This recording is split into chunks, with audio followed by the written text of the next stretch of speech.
നമസ്കാരം, ഞാൻ Leo Radhakrishnan. Spirit of ഇന്ത്യയുടെ പുതിയ അധ്യായത്തിലേക്ക് ഏവർക്കും സ്വാഗതം. സ്പിരിറ്റ് ഓഫ് ഇന്ത്യ ഇന്ന് നിൽക്കുന്നത്, അല്ലെങ്കിൽ ഞങ്ങൾ ഇന്ന് നിങ്ങളിലേക്ക് എത്തിക്കുന്നത്, തിരുവനന്തപുരം നഗരത്തിലെ വട്ടിയൂർക്കാവ് ശ്രീ മിത്ര നഗറിലുള്ള ശ്രീ ബാലവിഘ്നേശ്വര ക്ഷേത്രത്തെക്കുറിച്ച് നമ്മൾ നേരത്തെ എപ്പിസോഡ് ചെയ്തിരുന്നു. അവിടെ തന്നെയാണ് നമ്മളിപ്പോൾ നിൽക്കുന്നത്. അവിടെ ഒരു പുതിയ വിശേഷം ഉണ്ട്. അതായത് centre for scientific and spiritual radiance എന്ന പുതിയ കേന്ദ്രം ഇവിടെ ആരംഭിച്ചിരിക്കുകയാണ്. അന്ന് ക്ഷേത്ര പരിപാലകൻ മണികണ്ഠസ്വാമി സയന്റിഫിക്കായി നമുക്കെങ്ങനെ സ്പിരിച്വാലിറ്റിയെ സമീപിക്കാം എന്നും സ്പിരിച്വാലിറ്റിയിലൂടെ നമുക്കെങ്ങനെ നമ്മുടെ ജീവിതത്തെ കൂടുതൽ ഉയരങ്ങളിലേക്ക് എത്തിക്കാം എന്നും പറഞ്ഞിരുന്നു. എന്തായാലും അതിനുശേഷം സംഭവിച്ച ഒരു വലിയ മാറ്റമാണ്, വലിയ പുരോഗതിയാണ് centre for scientific and spiritual radiance എന്നുള്ളത്.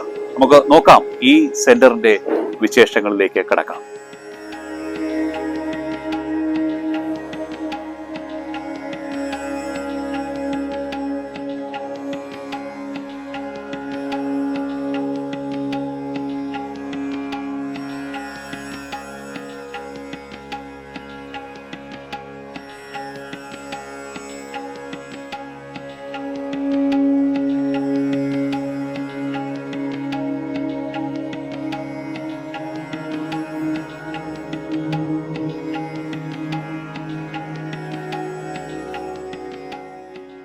Centre for scientific and spiritual radiance, ഇത് എന്താണ് എന്ന് എനിക്കറിയാൻ താല്പര്യമുണ്ട്, നിങ്ങൾക്കും ഉണ്ടാകും. നമുക്ക് ചോദിക്കാം മണികണ്ഠസ്വാമിയോട്.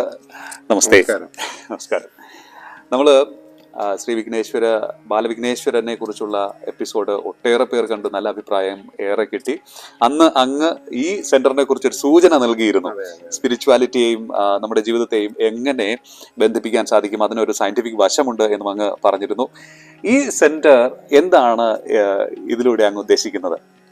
ഇതിൻ്റെ പേര് ഷോർട്ടായിട്ട് പറയുമ്പോഴേക്കും CSSR, centre for scientific and spiritual radiance.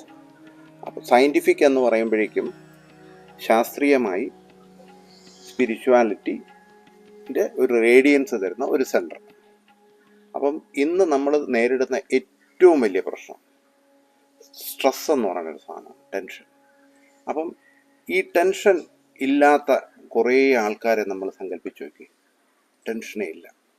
അപ്പോൾ ടെൻഷൻ ഇല്ലാതെ വരുമ്പോഴേക്കും ഒരു ബോഡി സിസ്റ്റം എങ്ങനെ വർക്ക് ചെയ്യും അതാദ്യം മനസ്സിലാക്കുക. കാര്യം ഇപ്പോൾ എല്ലാം നമ്മൾ ടെൻഷനിലൂടെയാണ് വർക്ക് ചെയ്യണം. അപ്പോൾ ടെൻഷൻ ഇല്ലാത്തവർ സീറോ സ്ട്രെസ്, വിത്തൗട്ട് സ്ട്രെസ്സിൽ എങ്ങനെ വർക്ക് ചെയ്യുന്നു? എല്ലാ സമയവും രാവിലെ എണീറ്റ് വൈകുന്നേരം ഇരിക്കുന്ന ഉറങ്ങുന്നതിന് മുമ്പുള്ള എല്ലാ സമയവും നമ്മളിൽ പോസിറ്റീവായിട്ടുള്ള ചിന്തകൾ, പോസിറ്റീവ് ചിന്തകൾ മാത്രമേ വരുന്നുള്ളൂ. ആ ചിന്തകൾ ബ്രെയിനിലേക്ക് പോവുകയും ഇത് നടപ്പിലാക്കണം, ഈ ചിന്തകൾ ഇംപ്ലിമെൻ്റ് ചെയ്യുന്നതിനുള്ള പോസിറ്റീവായിട്ടുള്ള പൊട്ടൻഷ്യാലിറ്റി ആ വ്യക്തിയിലും നിലനിൽക്കുന്ന ഒരു സാഹചര്യത്തിനെ കുറിച്ച് ആലോചിച്ച് നോക്കുക.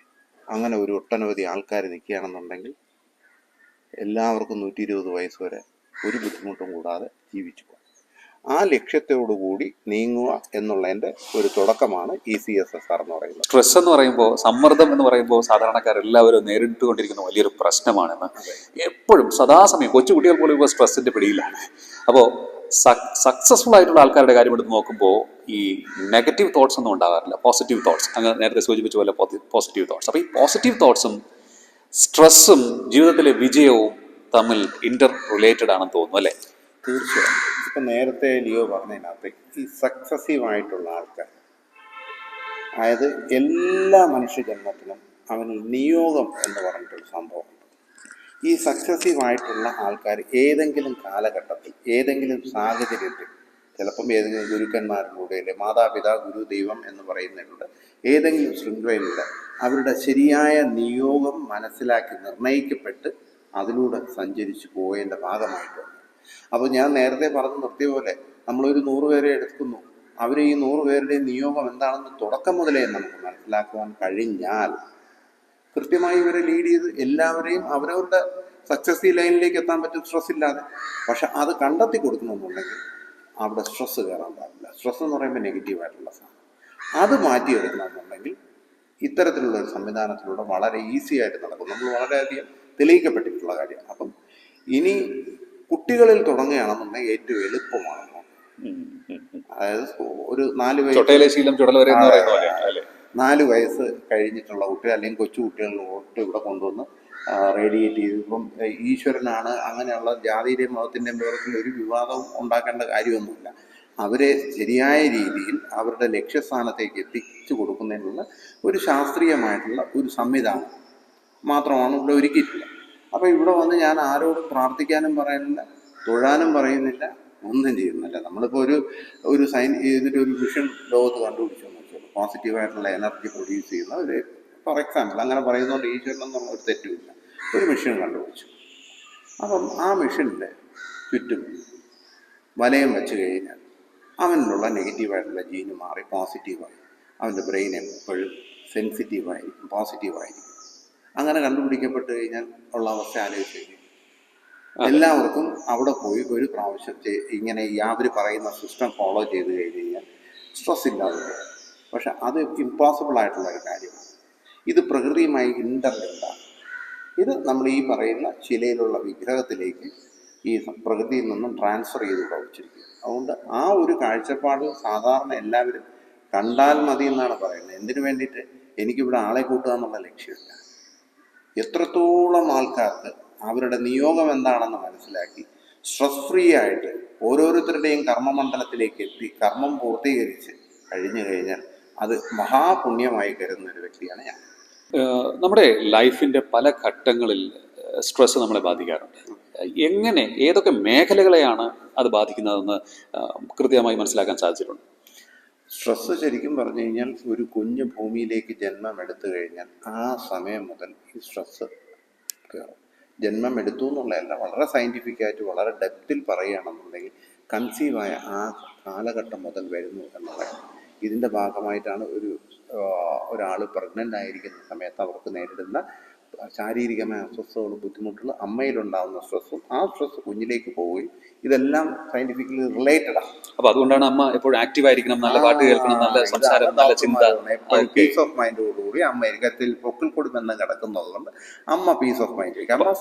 ആ പോസിറ്റീവ് എനർജി അകത്തേക്ക് പോകും. അപ്പൊ അവിടം തൊട്ടേ ഉണ്ട്. ഇതിന്റെ ഗ്രാസ് റൂട്ടിലേക്ക് പോകണമെങ്കിൽ ഒരുപാട് കിടക്കണം. പക്ഷെ ഇപ്പം നമുക്ക് ഇതിലൂടെ നമുക്ക് ചെയ്തെടുക്കാൻ പറ്റുന്ന ഒരു കാര്യം എന്ന് വെച്ചാൽ പ്രധാനമായിട്ട് നോക്കുന്നത് ഒന്നും നമുക്ക് വേണ്ടതെന്ന് വെച്ചാൽ എഡ്യൂക്കേഷൻ മസ്റ്റാണ്. എഡ്യൂക്കേഷൻ ഇല്ല ഇന്നത്തെ കാലഘട്ടത്തിൽ മുന്നോട്ട് പോകാൻ പറ്റില്ല. അപ്പം എഡ്യൂക്കേഷനെ സ്ട്രെസ് അതിഭയങ്കരമായി കടന്നു പിടിക്കുന്നു. കുട്ടികൾ ഓരോ ഹോർമോൺ ചേഞ്ച് വരുന്ന സമയത്തും ഈ സ്ട്രെസ് കൂടെ ജീനുകളുമായി ബന്ധപ്പെട്ട് സ്ട്രെസ് റിലേറ്റഡ് ആകുമ്പോൾ ഇത് ഇവരുടെ കുട്ടികളുടെ പഠിത്തത്തിന് കോൺസെൻട്രേഷൻ, മെമ്മറി ലോസേജ്, കൺഫ്യൂഷൻ, ഫിയർ ഇങ്ങനെയുള്ള കാര്യങ്ങൾ ജനറേറ്റഡായി അത് അവരെ ഡിപ്രഷനിലേക്ക് കൊണ്ടുപോകും. അവരെ പഠിത്തത്തിനെ ബാധിക്കും, അത് ഫാമിലിയെ ബാധിക്കും. അങ്ങനെയുള്ള കുറേ സംഭവങ്ങൾ നടക്കുന്നു. ഞാൻ വളരെ ചുരുക്കിയേ പറയുന്നുള്ളൂ. ഇതിൻ്റെ മേഖല ഒരുപാട് പോകുന്നുണ്ട്. നമ്മളിവിടെ ചെയ്തു കൊടുക്കുന്ന കാര്യങ്ങളാണ്. പിന്നെ അടുത്തൊരു പ്രധാനപ്പെട്ട കാരണം എന്ന് പറഞ്ഞു കഴിഞ്ഞാൽ ഹെൽത്ത്. ആരോഗ്യം എന്ന് പറയുന്നത് സ്ട്രെസ്സ് തന്നെയാണ്. സ്ട്രെസ്സിലൂടെ അപ്പം മനുഷ്യൻ്റെ ശരീരത്തിനകത്തും വിവിധ അസുഖങ്ങളുടേതായ പല ഘടകങ്ങളുണ്ടാകും. അപ്പോൾ ഏതെങ്കിലും തരത്തിൽ സ്ട്രെസ്സ് ഒരു കൂടുതൽ കാലയളവ് നിലനിൽക്കുമ്പോഴേക്കും അത് പല അസുഖങ്ങളായി വന്ന് നമ്മൾ രോഗബാധിതയാണ്. അതാണ് ഇന്നിപ്പോൾ അസുഖങ്ങളുടെ എണ്ണം കൂടിക്കൂടി വരുന്നത്. പിന്നെ അതുപോലെ സാമ്പത്തികമാണ്. അപ്പോൾ സ്ട്രെസ്സ് നമ്മളിൽ കയറുമ്പോഴേക്കും പലരും പറയും എനിക്ക് ഒരുപാട് വരുമാനം കിട്ടുന്നുണ്ട്, പക്ഷേ കയ്യിൽ നോക്കിയാൽ ഒന്നും കാണില്ല. ചിലവും വരുമാനവും ഒന്നും കടം വാങ്ങിക്കാനേ ഉള്ളൂ എന്ന് പറയും. എന്തുകൊണ്ടാണ്?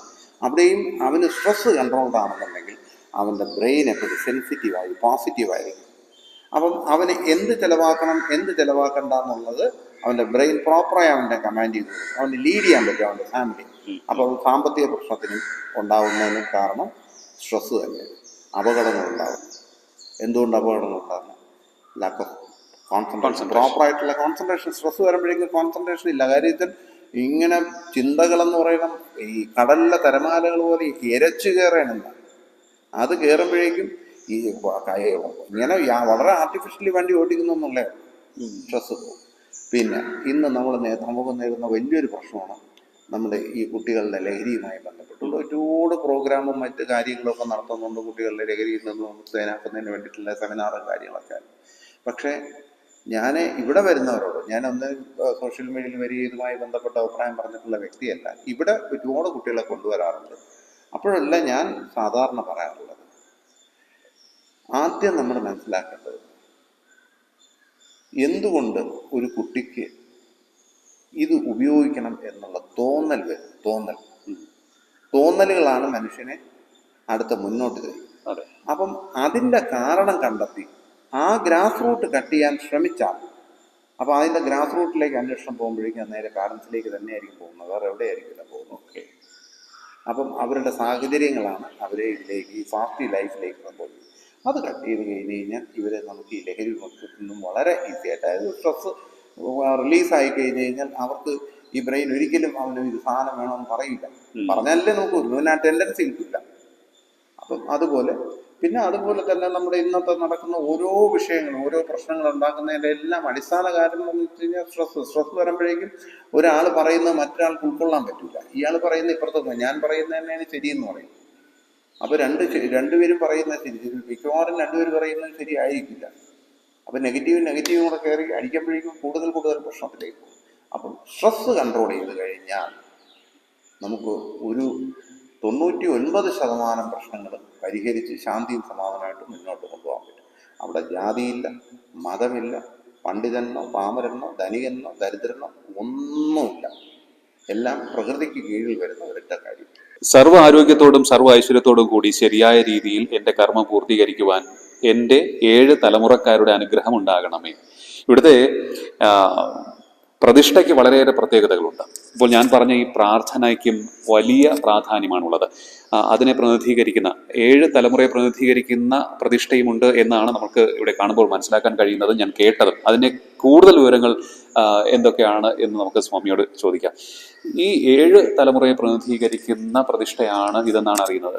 എന്തൊക്കെയാണ് അതിൻ്റെ വിശദാംശങ്ങൾ? അതായത് നമുക്ക് ഇവിടെ നോക്കുമ്പോൾ തന്നെ കാണാൻ പറ്റും, പെട്ടെന്ന് ഒറ്റ നോട്ടത്തിൽ നമ്മുടെ ട്രഡീഷണൽ നാഗസങ്കല്പത്തിൻ്റെ സാമ്യം വരുന്ന രീതിയിൽ 7 സ്റ്റാച്യൂസ് വച്ചിട്ടുണ്ട്.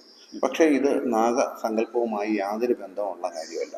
ഇതേതെന്ന് ചോദിച്ചു കഴിഞ്ഞാൽ ധന്വന്തരി മഹർഷി അദ്ദേഹത്തിൻ്റെ ഉപാസനയിലൂടെ രൂപകൽപ്പന ചെയ്യപ്പെട്ട നമ്മുടെ ഇന്ന് മെഡിക്കലിൻ്റെ സിമ്പിളായിട്ടുള്ള സ്പൈനൽ കോഡിൻ്റെ സാധനമാണ്. സ്പൈനൽ കോഡും അതിന് ചുറ്റും പുടഞ്ഞു കിടക്കുന്ന 2 സംഭവമാണ് നാഗത്തിൻ്റെ രൂപത്തിലേക്ക് വന്നിരിക്കുന്നത്.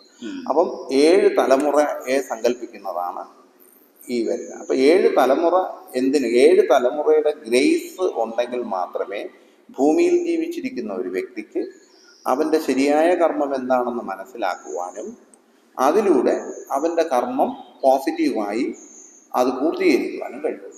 അപ്പം ഈ ഫൈനൽ കോഡും 7 തലമുറയുടെ ഗ്രേസും എങ്ങനെയാണ് വേണ്ടതെന്ന് ചോദിച്ചു കഴിഞ്ഞാൽ ഇതിനകത്ത് 7 തലമുറയുടെ നെഗറ്റീവും പോസിറ്റീവുമായ കോശങ്ങൾ നമ്മൾ ബ്ലഡിലൂടെ സഞ്ചരിക്കുന്നു. ഓക്കെ. അപ്പം ഗ്രേസ് എന്ന് പറയുമ്പോൾ എന്താണ്, ഇവരുടെ ഗ്രേസ് വരുമ്പോൾ അത് പോസിറ്റീവാണ്. അപ്പം അവിടുന്ന് ഒരു പോസിറ്റീവ് എനർജി ഇവിടെ പ്രാർത്ഥിച്ചുകൊണ്ടിരിക്കുന്ന ഒരാളടുത്തേക്ക് ചോദിച്ചു വരുമ്പോഴേക്കും ഇത് ഓൾറെഡി നമ്മൾ ജപിച്ച് ശക്തിപ്പെടുത്തി വെച്ചിരിക്കുകയാണ്. അതൊരു മാഗ്നറ്റിക് പവർ അട്രാക്ഷനാണ്. അപ്പം ആ ഗ്രേസ് ചോദിക്കുമ്പോഴേക്കും ഇവിടുന്ന് ഒരു പോസിറ്റീവ് എനർജി നിന്ന് പ്രാർത്ഥിക്കുന്നവരിലേക്ക് ഓട്ടോമാറ്റിക്കായിട്ട് എത്തുകയും അവരുടെ ശരീരത്തിനകത്ത് നെഗറ്റീവായിട്ടുള്ള സാധനം പോസിറ്റീവാകും. അതൊരു 3 days കൊണ്ട് മൊത്തം റേഡിയേറ്റ് ചെയ്ത് കഴിയുമ്പോൾ 3 days കൊണ്ട് ഓട്ടോമാറ്റിക്കായിട്ട് ഈ പ്രോസസ്സ് ഇവിടെ നടന്നുകൊണ്ടിരിക്കുന്നതാണ്. അപ്പോൾ അവരവർക്ക് സെൽഫായിട്ട് അറിയാൻ പറ്റും അവരിലുള്ള സ്ട്രെസ് കുറഞ്ഞു തുടങ്ങി എന്നുള്ള കാര്യം മനസ്സിലാക്കാൻ പറ്റും. ഒരു നെഗറ്റീവ് എനർജിയെ പുറന്തള്ളാൻ സാധിക്കും എന്നുള്ളതാണ് പറയുന്നത് അല്ലേ? തീർച്ചയായും നെഗറ്റീവ് എനർജിയെ പുറന്തള്ളി പോസിറ്റീവാക്കി എടുക്കുക. അപ്പം അങ്ങനെ വരുമ്പോൾ ആരോഗ്യത്തിനും ഈ നേരത്തെ പറഞ്ഞ കുട്ടികൾ ബാക്കിയുള്ള എല്ലാ ഘടകങ്ങൾക്കും വളരെ പ്രയോജനകരമാണ്. അതെ, ഇതിപ്പോൾ മോഡേൺ രീതികൾ വെച്ച് നോക്കുമ്പോൾ ഡോക്ടേഴ്സ് തന്നെ പറയുന്നതാണ് പോസിറ്റീവ് ആയിരിക്കുക, എപ്പോഴും പോസിറ്റീവ് ചിന്ത നമ്മുടെ മനസ്സിൽ എപ്പോഴും നിറയ്ക്കണം എന്നും. അങ്ങനെയാണെന്നുണ്ടെങ്കിൽ നമുക്ക് സക്സസ്ഫുൾ ആകാൻ സാധിക്കും എല്ലാ മേഖലകളിലും എന്നാണ് പറയുന്നത്. അപ്പോൾ അത് തന്നെയാണ് ഈ സെന്ററിന്റെ ആധാരം എന്ന് ഇതിന്റെ ഓരോ കണികകളും നമ്മൾ പരിശോധിക്കുമ്പോൾ മനസ്സിലാക്കാൻ കഴിയും. അപ്പം ഞാൻ അതിൻ്റെ കൂടെ ഒരു കാര്യം പറഞ്ഞിട്ട് നമ്മളിപ്പം പറഞ്ഞിപ്പം മെഡിക്കൽ സയൻസിൽ ഡോക്ടർമാർ പറയുന്ന കാര്യം, ഇപ്പോൾ നിങ്ങൾ പോസിറ്റീവ് ആയിരിക്കാം ഡോക്ടർമാർ പറയും, പാരൻസ് പറയും, അധ്യാപകർ പറയും, എല്ലാവരും പറയും. പക്ഷെ ഞാൻ ഒരു കാര്യമാണ് എല്ലാവരും ചോദിക്കും, നമ്മൾ പോസിറ്റീവ് ആവണം എന്ന് പറഞ്ഞ് രാവിലെ ഉറക്കം ഒഴിച്ചിരുന്ന് ഞാൻ പോസിറ്റീവ് ആണോ എന്ന് വെച്ചാൽ ഈ സാധനം പോസിറ്റീവ് ആവാതെ ആസ് പെർ സയൻസ് അനുസരിച്ച് ഈ ബ്രെയിൻ എന്ന് പറയുന്ന സാധനം എപ്പോഴും സെൻസിറ്റീവ് ആയിരിക്കണം, പോസിറ്റീവ് ആയിരിക്കണം. ഇത് പോസിറ്റീവ് ആയിരുന്നാൽ മാത്രമേ നമ്മുടെ ആക്ഷൻസ് പോസിറ്റീവ് ആവുള്ളൂ. അല്ലാതെ നമ്മളിങ്ങനെ ചുമ്മാ പറഞ്ഞുകൊണ്ടിരുന്നാൽ നടക്കില്ല. പറഞ്ഞു കഴിഞ്ഞ് 10 minute കഴിയുമ്പോൾ വീണ്ടും നെഗറ്റീവ് തന്നെയാണ്. അപ്പം ഇത് പോസിറ്റീവ് ആവണം എന്നുണ്ടെന്നുണ്ടെങ്കിൽ നമ്മുടെ ബ്ലഡിലൂടെ സഞ്ചരിക്കുന്ന ജീനുകൾ പോസിറ്റീവ് ആയേ പറ്റുള്ളൂ. സയൻസ് അംഗീകരിച്ചിട്ടുള്ള ഒരു കാര്യമാണ്. അപ്പം അതിന് സംവിധാനം ഇത് തന്നെയാണ്. അപ്പൊ നമ്മുടെ ജീനുകളിലുള്ള പ്രശ്നങ്ങൾ പോലും കറക്റ്റ് ചെയ്യാൻ ഇവിടെ സാധിക്കുന്നു. തീർച്ചയായിട്ടും ഒരു സംശയമില്ല. നമ്മൾ ഓൾറെഡി ഒരുപാട് കേസുകൾ പ്രൂവ് ചെയ്തിട്ടുള്ളതാണ്, പ്രൂവ് ചെയ്തുകൊണ്ടിരിക്കുന്നത്. അത്തരത്തിൽ എന്ത് ബുദ്ധിമുട്ടുള്ളവർക്കും വരാം, പരിഹരിച്ച് സന്തോഷത്തോടുകൂടി ഇവിടുന്ന് പോവുകയും ചെയ്യാം. ഓക്കെ, അപ്പൊ ജനറ്റിക്കൽ പ്രശ്നങ്ങൾക്ക് പോലും പരിഹാരമാണ് ഇവിടുത്തെ പോസിറ്റീവ് റേഡിയേഷൻ. അതെ, ലോകത്ത് ഈ ഒരു സംവിധാനമുള്ള ഇവിടെ മാത്രമേ ഉള്ളൂ. അത് എൻ്റെ കഴിവോ അങ്ങനെയൊന്നുമല്ല, ഓരോരുത്തരും ഓരോ ജോലി ചെയ്യുന്നു. അപ്പം എന്നിലുള്ള ജോലി, ഈ ജന്മം, ഈ ശരീരം കൊണ്ട് പൂർത്തീകരിക്കേണ്ട കർമ്മം ഇതായതുകൊണ്ട് എനിക്കിത് ചെയ്യാനായിട്ട് കഴിയുന്നു. അല്ലാതെ വേറെ ഒരു ഗിമിക്സും ഇതിനകത്തില്ല. എനിക്കൊരു പ്രത്യേകതയില്ല ഇതിനകത്ത്. ഞാനൊരു കർമ്മം പൂർത്തീകരിച്ചാൽ മാത്രമേ എനിക്ക് ഈ ശരീരം വിട്ടു പോകാൻ പറ്റൂ. ഈ മണ്ഡപത്തിലെ പ്രധാന ശിലയാണ്, പ്രധാന വിഗ്രഹമാണ് ഇത്. ശിവ കുടുംബമാണ് ഇവിടെ നമുക്ക് കാണാൻ സാധിക്കുന്നത്. ഇതിനും വളരെയേറെ പ്രാധാന്യമുണ്ട്. നമുക്ക് അതിൻ്റെ, നിങ്ങൾ കാണുന്ന വിഷ്വൽസിലേക്ക് സൂക്ഷിച്ചു നോക്കിയാൽ മനസ്സിലാക്കാൻ സാധിക്കും. അതായത് നമുക്ക് സ്വാമിയോട് അക്കാര്യവും ചോദിക്കാം. എന്തൊക്കെയാണ് ഈ പ്രധാന വിഗ്രഹത്തിൻ്റെ സവിശേഷതകൾ? ഇത് പ്രധാനമായിട്ടും ഒരു സാധാരണ നമ്മുടെ ട്രഡീഷണൽ രീതി വെച്ച് നോക്കുകയാണെന്നുണ്ടെങ്കിൽ ശിവകുടുംബം, ജഗദീശ്വരനുണ്ട്, ദേവിയുണ്ട്, ഗണപതി ഭഗവാനുണ്ട്, മുരുകനുണ്ട്. നന്ദിയില്ല, നന്ദി ഒഴിവാക്കിക്കൊണ്ടുള്ള ഒരു സംഭവമാണ് വന്നിരിക്കുന്നത്. അപ്പം ഈ വിഗ്രഹത്തിൻ്റെ വെയിറ്റ് 9 ടണ്ണാണ്. ഒരു ശിലയിൽ 9 ടണ്ണിൽ കൊത്തിയെടുത്ത ലോകത്തെ ഒരു പക്ഷേ ആദ്യത്തെ ശിവകുടുംബ വിഗ്രഹമായിരിക്കും. രണ്ടാമത്തെ പ്രത്യേകത എന്ന് പറയുന്നത്, നമുക്കൊരു പെൻസിൽ ഡ്രോയിങ് പോലും കാണാൻ പറ്റാത്തതായിട്ടുള്ള ഒരു രൂപകൽപ്പന ഇതിനകത്ത് വ്യത്യാസപ്പെടുത്തിയിട്ടുണ്ട്. ജഗദീശ്വരൻ്റെ നെറ്റിത്തടത്തിൽ ഉഗ്രമൂർത്തിയായ ദേവീഭാവം, നമുക്ക് മുകളിൽ ആ കണ്ണിൻ്റെ മുകളിലായിട്ട് നോക്കിക്കഴിഞ്ഞാൽ വരും ദേവീഭാവം. അത് ആദ്യമായിട്ടാണ്, അതും എൻ്റെ കർമ്മത്തിൻ്റെ ഭാഗമായതുകൊണ്ടാണ് അതും ചിട്ടപ്പെടുത്താനായിട്ട് പറ്റിയത്. അപ്പം അത് എന്ത് ആണ് പ്രതിനിധാനം ചെയ്യുന്നത്? നേരത്തെ ജഗദീശ്വരൻ്റെ അവിടെ ഒരു പ്രകാശത്തിൻ്റെ സംഭവമായിരുന്നു. അവിടെ ദേവിയുടെ ഭാവം വന്നതിൻ്റെ പിന്നിൽ എന്തിനു കൊണ്ടുവന്നു? സ്വാമി ഒരു തമാശയ്ക്ക് കൊണ്ടുവന്നാണോ, അത് രസത്തിനാണോ എന്നുള്ള കാര്യം ചിലപ്പോൾ തോന്നാം. അപ്പോൾ അതിൻ്റെ പിന്നിൽ വളരെ വ്യക്തമായ ഒരു കാഴ്ചപ്പാടുണ്ട്. ഇത് കലിയുഗത്തിനകത്ത് അപ്പം സർവ്വതും സ്ത്രീയാണ്, അമ്മയാണ്, പ്രകൃതിയാണ്. സ്ത്രീ ഇല്ലാന്നുണ്ടെങ്കിൽ ഒന്നുമില്ല എന്നുള്ളൊരു ബോധം ഇനിയുള്ള കാലഘട്ടത്തിലേക്ക് എത്തിക്കേണ്ടതായിട്ടുണ്ട്. അതുകൊണ്ടാണ് അപ്പം അവിടെ സ്ത്രീയുടെ ഒരു മാഹാത്മ്യം കൊണ്ടുവരണം. വളരെ ശാന്തതയോടും ക്ഷമയോടും കൂടി സ്ത്രീകൾക്ക് എല്ലാ കാര്യങ്ങളും, അതായത് വീടിൻ്റെ വിളക്ക് സ്ത്രീ എന്ന് പണ്ട് പറഞ്ഞിരിക്കുന്ന ആ കാലഘട്ടം, അതുപോലെ ഇന്നെല്ലാവരും പഴയ കാലഘട്ടത്തിലേക്ക് പോകും.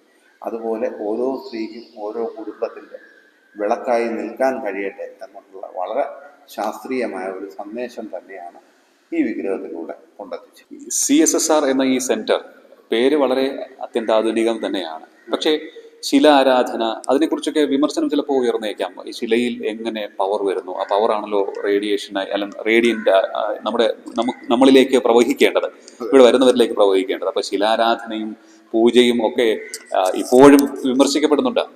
എതിർ വശവും ഉണ്ട്. സയന്റിഫിക്കായി തന്നെ പറയുന്നവരും അതിന് ഒരു സയന്റിഫിക് വശമുണ്ടെന്ന് പറയുന്നവരുമുണ്ട്. എന്താണ് അങ്ങയുടെ വാദം? അതായത് ഞാൻ പറയുന്ന ഒരു കാര്യം ലോകത്തുള്ള എല്ലാ മനുഷ്യരും എന്തായാലും അംഗീകരിച്ചേ പറ്റും. ഏതോ ഒരു ശക്തിയുടെ പരമപ്രധാനമായ സൃഷ്ടിയാണ് മനുഷ്യൻ. അതിനുശേഷം ഇതുവരെയും മറ്റു സൃഷ്ടി ഇതുവരെയും വന്നിട്ടില്ല. ഉണ്ടെന്ന് ആർക്കെങ്കിലും പ്രൂവ് ചെയ്യാൻ പറ്റുമോ? ഉണ്ടോ? ഇല്ല. മനുഷ്യന് ശേഷം വേറെ ഒരുമില്ല. മനുഷ്യൻ തന്നെയാണ് ഏറ്റവും പരമപ്രധാനം, എല്ലാ കഴിവോടുകൂടി ഇരിക്കുന്നത്. അപ്പം ഈ മനുഷ്യനെ സൃഷ്ടിച്ചിരിക്കുന്നത് ആരാണ്? വേറെ ആരോ ഒരാളുണ്ടെന്നുള്ള കാര്യം ഉറപ്പാണ്.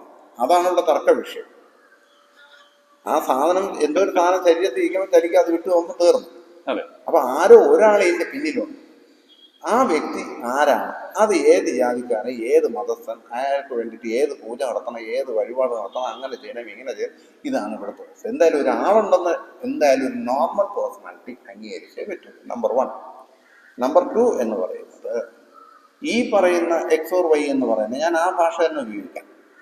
ആ XOR Y എന്ന് പറയുന്ന ഏതോ ഒരു ശക്തിയുടെ ഭാഗത്തിൻ്റെ കീഴിൽ നമ്മൾ വരുമ്പോഴേക്കും ആ ശക്തി വളരെ വ്യക്തമായ കാഴ്ചപ്പാടോടുകൂടി തന്നെയാണ് നമ്മളെ സൃഷ്ടിച്ചത്.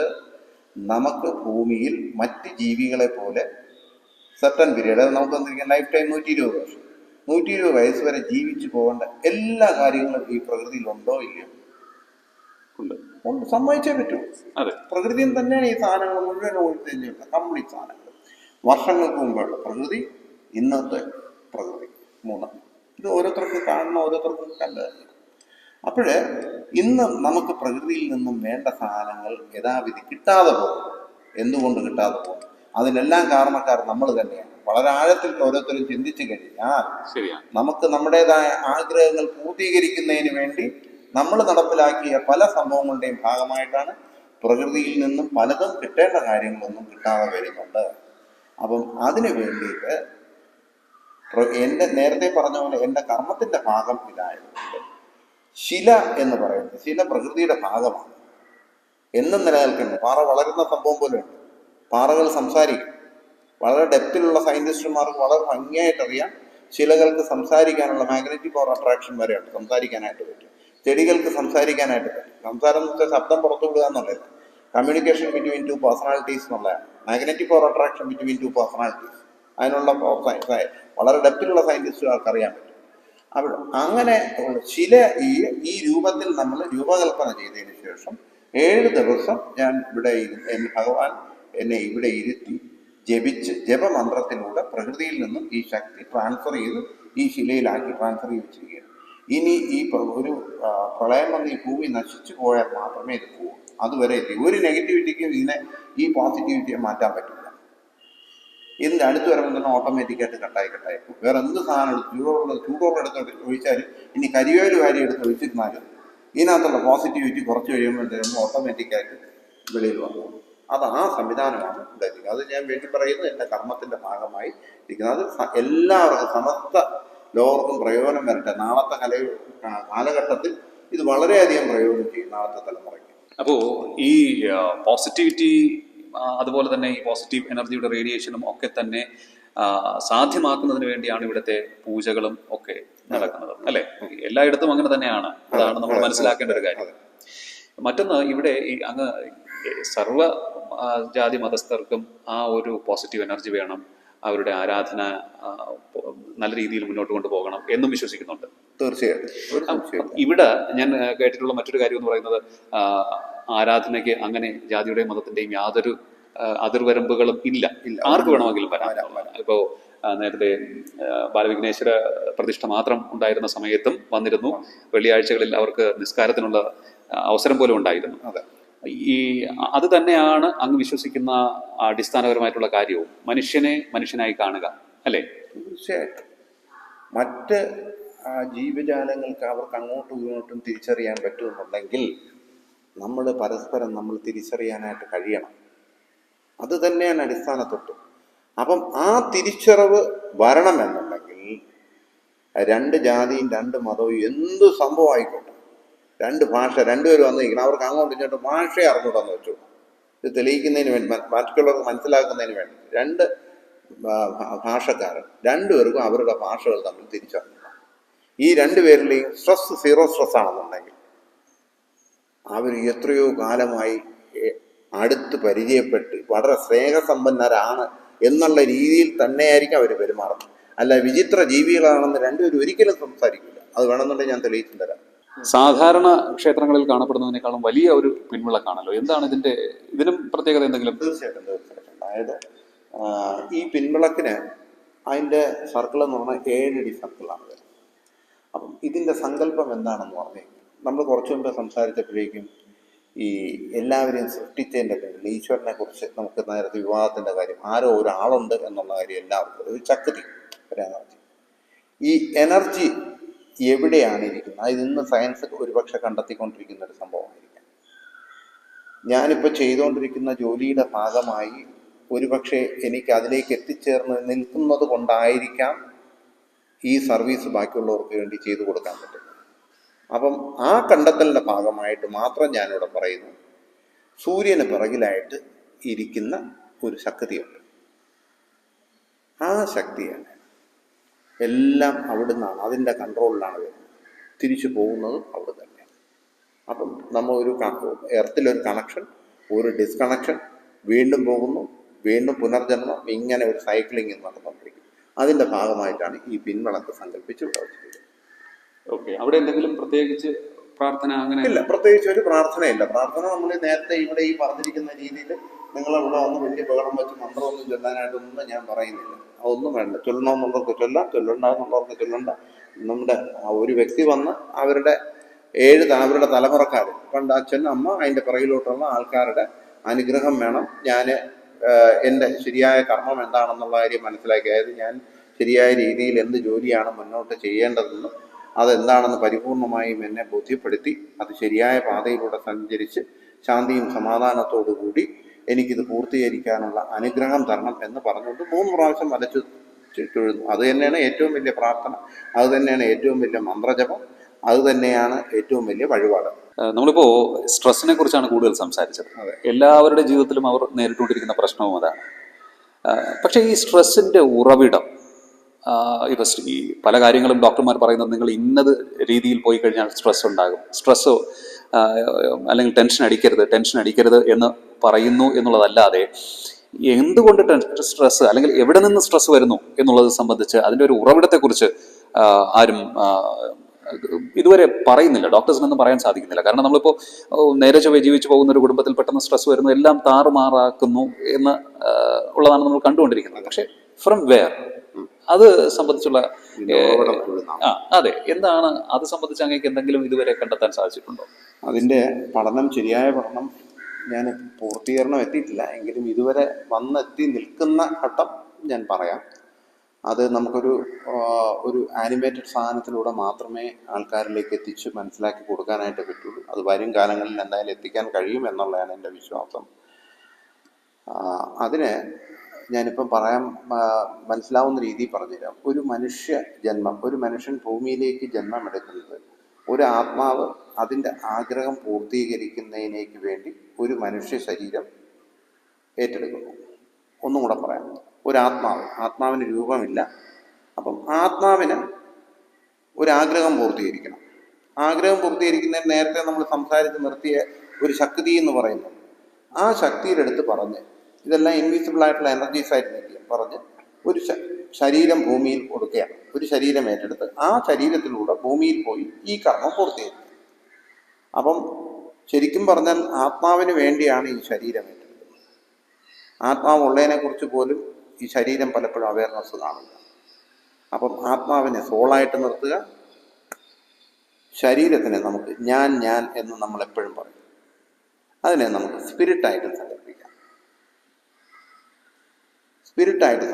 അപ്പം സോൾ ഇവിടെ നിൽക്കുന്നു, സ്പിരിറ്റ് ഇവിടെ നിൽക്കുന്നു. സോളിൻ്റെ ഡിസയർ, ഈ ഫീല് ഇത് സ്പിരിറ്റിലേക്ക് ഇങ്ങനെ പാസ് ചെയ്തു. ഇതെല്ലാം ഫീലാണ്. ഇത് കറക്റ്റായിട്ട് കൃത്യമായി ഈ സ്പിരിറ്റ് ശരീരം ക്യാച്ച് ചെയ്ത് ഇത് ഈ ഫീല് ബ്രെയിനിലേക്ക് പോയി കൃത്യമായി നടത്തുകയാണെങ്കിൽ സ്ട്രെസ് വരില്ല.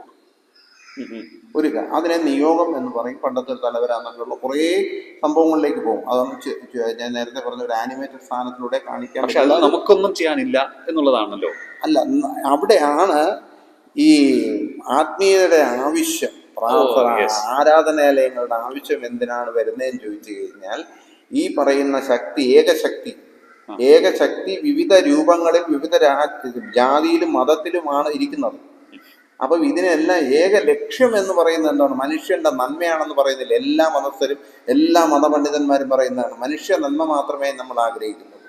അപ്പം മനുഷ്യ നന്മ ആഗ്രഹിക്കുന്ന ആരാണ് കർമ്മം ചെയ്യുന്നത്? മനുഷ്യനാണ് ചെയ്യുന്നത്. അപ്പം ഇവനെ ശരിയായ രീതിയിൽ കർമ്മം ചെയ്യണം.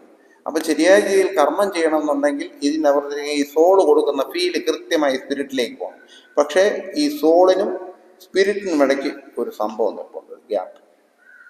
ഇവിടെയാണ് കർമ്മഫലം എന്ന് പറയുന്ന സാധനം. അവനവൻ്റെ കർമ്മഫലം, പൂർവ്വ കർമ്മഫലം, മുൻജന്മ കർമ്മഫലം, 3 സാധനം കൂടെ. ഇതിനെ നമുക്ക് നെഗറ്റീവ് എനർജി, ഒരു ബ്ലാക്കിഷ് ആയിട്ടുള്ള ഒരു ഇരുട്ട് മുറിയായിട്ട് നിങ്ങൾ സങ്കല്പിച്ചു നോക്കി. ജസ്റ്റ് സങ്കല്പിക്കും. ഇവിടെ രണ്ടും white, soul white, spirit white. ഞാനെന്ന് പറഞ്ഞ സ്പിരിറ്റും വൈറ്റ്. എല്ലാ വ്യക്തിക്കും നല്ലതേ ചെയ്യണമെന്ന് ആഗ്രഹിക്കുന്നുള്ളൂ. പക്ഷേ ഇവിടുന്ന് പോസിറ്റീവായിട്ടുള്ള സാധനം ഇവിടെയാണ്. എല്ലാ സോളും നല്ല കർമ്മമേ ചെയ്യാൻ ആഗ്രഹിക്കുന്നു. പക്ഷെ ഓരോരുത്തരും ഓരോ രീതിയിൽ ഡീവിയേറ്റ് ചെയ്ത് പോകും. ഒരാളിപ്പോൾ ഡോക്ടർ ആവുന്നു, ഒരാൾ എഞ്ചിനീയർ ആവുന്നു, പോലീസ് ആവുന്നു, ഞാനിപ്പോൾ ഈ ജോലി ചെയ്യുന്നു, ലിയോ ഇത് ചെയ്യുന്നു, ക്യാമറ ചെയ്യുന്നു, ഇദ്ദേഹം ഒന്ന് ചെയ്യുന്നു, ഓരോരുത്തർ ഓരോ കർമ്മം. അപ്പം ഇവിടുന്ന് ഈ കൊടുക്കുന്ന സാധനം ഈ ഇരുട്ടിൽ കൂടെ നമുക്ക് സഞ്ചരിക്കാൻ പറ്റുമോ? ഇല്ല. ഇരുട്ടിൽ കൂടെ സഞ്ചരിക്കാൻ പറ്റില്ല. നമ്മൾ തപ്പിപ്പടഞ്ഞു വീഴും. അതാണ് നമ്മളിലേക്ക് പോകുന്ന ഈ ചിന്തകളെല്ലാം കൂടെ വന്ന് പറഞ്ഞ് നമ്മൾ പല കുഴിയിലൂടെയൊക്കെ വീണ് ചിലപ്പോൾ നമ്മുടെ ശരിയായ പാതയിലേക്ക് എത്തി ഇല്ലെങ്കിൽ ഇല്ല, അല്ലെങ്കിൽ എങ്ങനെയെങ്കിലുമൊക്കെ നമ്മൾ ജോലി ചെയ്ത് തുടങ്ങി. ഇതാണ് ഇവിടെ ഇതിൻ്റെ ഇടയിൽ കയറുമ്പോഴാണ് സ്ട്രെസ് ഫോം ചെയ്യുന്നത്. അപ്പം ഈ ഇരുട്ടിനെ എങ്ങനെ മാറ്റാൻ പറ്റും? അതാണ് പണ്ട് മുതലേ മുനിമാരും എല്ലാ മതപണ്ഡിതരും വരുന്നത്. ഈശ്വരൻ പ്രകാശമാണ്, അതെ, വഴികാട്ടിയാണ്. ആർക്ക് വഴികാട്ടി? നിനക്ക് വഴികാട്ടി. ആർക്ക്? സ്പിരിറ്റിന് വഴികാട്ടി കൊടുക്കും. അപ്പം അതിൽ ഈശ്വരനിലേക്ക് ഭഗവാൻ ശ്രീകൃഷ്ണൻ അർജുനന് പറഞ്ഞു കൊടുത്തു അത് തന്നെയാണ്. അപ്പം ഈ ആരാധനാലയങ്ങളും ജപവും മന്ത്രജപം പ്രാർത്ഥന ഇതുണ്ടെങ്കിൽ മാത്രമേ ഈ സോളിൻ്റെ ഫീല് ശരിയായിട്ട് പറഞ്ഞു. ഇതിനകത്ത് നടക്കുന്ന ഈ ഇരുട്ടിനെ മാറ്റിയെടുക്കണമെന്നുണ്ടെങ്കിൽ ഈ മനുഷ്യൻ്റെ ശരീരത്തിനകത്തുള്ള ജീവാംശം അല്ലെങ്കിൽ ജീവകോശം എന്ന് പറഞ്ഞാൽ ഡിവിനിറ്റി, ഡിവൈൻ പവറിന് മാത്രമേ ഇതിനെ ഒബ്സർവ് ചെയ്ത് മാറ്റിക്കൊടുത്ത് ഈ ഫീല് സ്പിരിറ്റിലേക്ക് എത്തിക്കഴിഞ്ഞ് കഴിഞ്ഞാൽ വിത്തൗട്ട് സീറോ സ്ട്രെസ് ചെയ്യാൻ പറ്റും.